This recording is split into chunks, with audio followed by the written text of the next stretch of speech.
কাছাড়ের কুরকুরি চা বাগানে কংগ্রেস প্রার্থীর প্রবেশে বাধা, চালককে মারধরের অভিযোগ। ঘটনার নিন্দায় সরব কংগ্রেস।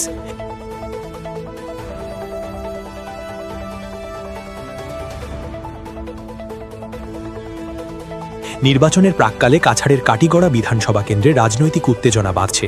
বৃহস্পতিবার কুরকুরি চা বাগানে কংগ্রেস প্রার্থী অমরচাঁদ জৈনের প্রচারে বাধা দেওয়ার অভিযোগ উঠেছে। স্থানীয় একাংশ মানুষ তার কনভয় আটকে গো ব্যাক স্লোগান দেন এবং তাকে বাগানে প্রবেশ করতে বাধা দেন। অভিযোগ, এ সময় প্রার্থীর গাড়ি চালককে ঘুষি মারা হয়, যা একটি ভাইরাল ভিডিওতেও ধরা পড়ে। পরিস্থিতি উত্তপ্ত হয়ে উঠলেও কংগ্রেস নেতারা প্রার্থীকে সেখান থেকে সরিয়ে নিয়ে যান। বিভিন্ন সময় বিভিন্ন ইলেকশন হয়েছে, কিন্তু এটা আমার জীবনের প্রথম একবার দেখলাম যে একজন প্রার্থী একটা মিটিং করতে যাচ্ছেন, কিন্তু উনাকে বিজেপির কিছু লোকরা যেভাবে অনাস্থা করেছেন এবং আটকানোর চেষ্টা করেছেন, এটা আমরা বিশেষ করে এখানে এই নির্বাচনী কার্যালয়ের আমরা প্রত্যেকটা জিপি থেকে ম্যাক্সিমাম টি গার্ডেন থেকে লোক এসছে, আমরা হিন্দু লোক এসছে, মুসলিম কমিউনিটির মানুষ এসছে, সব কমিউনিটির মানুষ এই খবর পাওয়ার সঙ্গে সঙ্গে ওরা যার যারই করছে, পয়সা গাড়ি ভাড়া দিয়ে এখানে আজকে উপস্থিত হয়েছেন।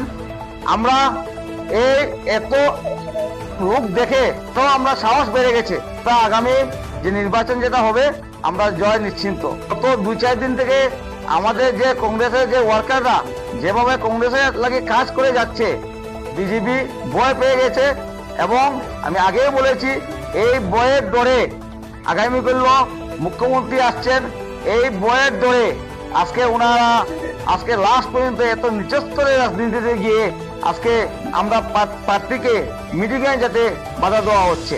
আমরা কালাইন বাজার থেকে এটা মিটিং করে কুরকুরি হয়ে আমাদের গেটে এটা মিটিং হওয়ার কথা ছিল, তাই আমরা কালাইন বাজারের যেটা শনিবারে বাজার হয় সেই বাজার থেকে আমরা কুরকুরি যাওয়ার রাস্তায় কতিপয় ছেলেরা আমাদের কংগ্রেসের ব্লক মন্ডল সভাপতি ওনার গাড়িটা আটক করে, আমার গাড়িটা পেছনে ছিল, ওনার গাড়িটা আটক করে অটোমেটিক আমার গাড়িটা আটক হয়ে গেছে। তখন তারা হয়েছে না এদিকে যেতে পারবেন না, কিন্তু এই কমলাক্ষরে আসার পর এই এটা সিম্বল দিয়ে দিলাম যে উনি কাটিগড়াকে শান্ত দেখতে চান না। আমি গন্ডগোল না বাঁধিয়ে আমি ওদের কথা মতো আমার গাড়িকে ঘুরিয়ে নিয়ে এসেছি। আমি অনেক দিন থেকে কিন্তু এই কথাটা বলছি, আজকে উনি প্রমাণ করে দিলেন যে উনি অশান্তির সৃষ্টি করেছেন।